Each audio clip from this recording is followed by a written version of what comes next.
Hello, everyone, and welcome. Today, we are diving deep into a topic that's absolutely essential for your clinical exams and, more importantly, for your practice: valvular heart disease. We're going to cut through the noise and give you a powerful framework to understand heart murmurs. So let's jump right in.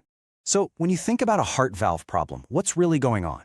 Well, it all boils down to one simple question. You see, the heart's valves are basically one-way doors, and when they fail, they can only fail in two ways. Either they get stuck shut or they start to leak. That's it. And this slide just perfectly lays out those two problems. On one side, you've got stenosis. Think of it like a door that's rusted and just won't open all the way. It creates a massive traffic jam for the blood. The heart has to work incredibly hard, pushing against this huge resistance. That's a pressure overload. Now, on the other side, you've got regurgitation. This is a leaky door that doesn't close tightly, so blood flows backward, flooding the chamber it just left. This is a volume overload. Remember this: pressure versus volume. It's the key to everything. Now, what makes this so relevant for us here? Well, a major cause, especially in a country like India, is rheumatic heart disease. It's a complication of rheumatic fever, and it's a huge culprit behind these damaged valves that we see so often. Okay, so let's tackle our first category head-on. We're talking about stenosis, the pressure problem. This is where that poor heart muscle is in a constant fight, trying to force blood through a door that's practically sealed shut. And for the most classic example of stenosis, aortic stenosis, I need you to remember just one word. Seriously, if you remember nothing else, remember this. It's your ultimate exam hack. The word is SAD. So why SAD? Because it stands for the classic triad of symptoms. S is for syncope or fainting. Why? Because not enough blood is getting to the brain. A is for angina or chest pain, because the heart muscle is working overtime but not getting enough oxygen itself. And D is for dyspnea or shortness of breath, as all that pressure backs up into the lungs. If you see these three in a patient, your mind should immediately scream aortic stenosis.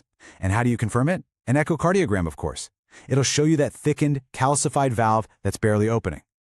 Now let's talk about the other big stenotic lesion, mitral stenosis. And yep, you guessed it, rheumatic fever is the usual suspect here too. The mitral valve narrows, trapping blood in the left atrium. This causes pressure to skyrocket, backing up all the way into the lungs. When you do an echo, the gold standard for diagnosis, you'll see a classic hockey stick shape of the mitral valve leaflet. That's a dead giveaway. And guys, when you put your stethoscope on the chest of a patient with mitral stenosis, the sounds are unmistakable. They are so unique. First, you get a loud S1. That's the mitral valve slamming shut with extra force. Then, you hear an opening snap, a sharp, high-pitched click as the stiff valve is forced open. And finally, that famous mid-diastolic murmur at the apex. Ye sounds Viva mein pakka puchenge, so listen for them. All right, let's switch gears. We're moving on to part 2, regurgitation. This is the volume problem. We're no longer fighting against a stuck door. Now we're trying to bail out a room that's flooding because the door won't stay shut. Now, with regurgitation, there is one distinction that is absolutely critical to understand: the difference between chronic and acute. Chronic regurgitation happens slowly, over years. The heart is an amazing organ. It adapts. It stretches, it dilates, it compensates, and patients can actually be quite stable for a long, long time. But acute regurgitation, that's a whole different beast. This is sudden. A valve leaflet tears, a muscle ruptures. The heart has absolutely no time to adapt. It fails. And this, my friends, is a true medical emergency. And I'm not just being dramatic. In the ICU, knowing if you're dealing with an acute leak versus a chronic one is literally a matter of life and death. Your entire management plan depends on it. So here's your first ICU pearl: acute mitral regurgitation. The valve fails and suddenly blood rushes backward from the left ventricle into a completely unprepared left atrium and floods straight into the lungs. The result? Flash pulmonary edema. Your patient is drowning in their own fluids right in front of you. And the second pearl? Acute aortic regurgitation. The aortic valve suddenly gives way. The blood that was just pumped out to the body comes rushing back into the left ventricle. What happens to the blood pressure? It absolutely plummets. This is catastrophic. The patient goes into cardiogenic shock. Two different leaky valves, two very different, very deadly emergencies. So how do we start figuring this out at the bedside before we even get an echo?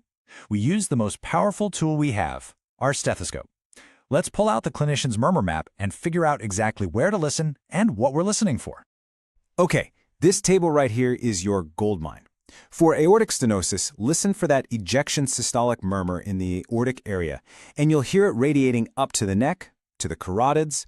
For mitral regurgitation, it's a pansystolic murmur right at the apex, radiating over to the axilla.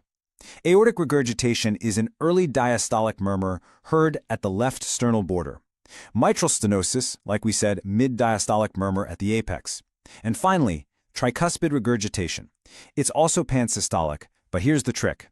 It gets louder when the patient takes a deep breath in. That's Carvalho's sign. This usually points to right heart failure, so management is all about diuretics and treating that underlying cause. All right, we're on the final lap now. Let's lock in all this knowledge with some quick exam tricks and takeaways. This is the stuff you absolutely need to have at your fingertips. Let's run through our memory aids one last time. Aortic stenosis, what is it?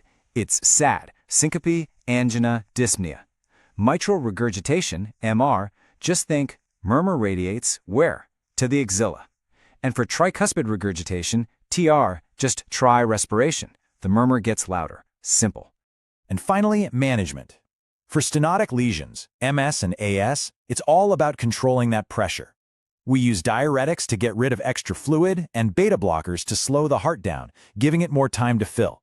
For regurgitant lesions, MR and AR, the game is to manage the volume by reducing afterload, making it easier for the heart to pump forward, so we use drugs like ACE inhibitors.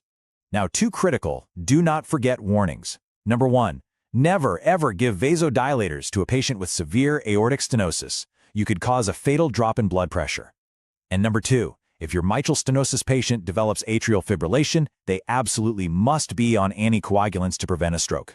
So, there you have it. You've got the framework of pressure versus volume. You know the key sounds, the murmurs, and you know the life-threatening emergencies. The knowledge is now yours. So the only question that's left is this. The next time you pick up your stethoscope, whose life are you going to save just by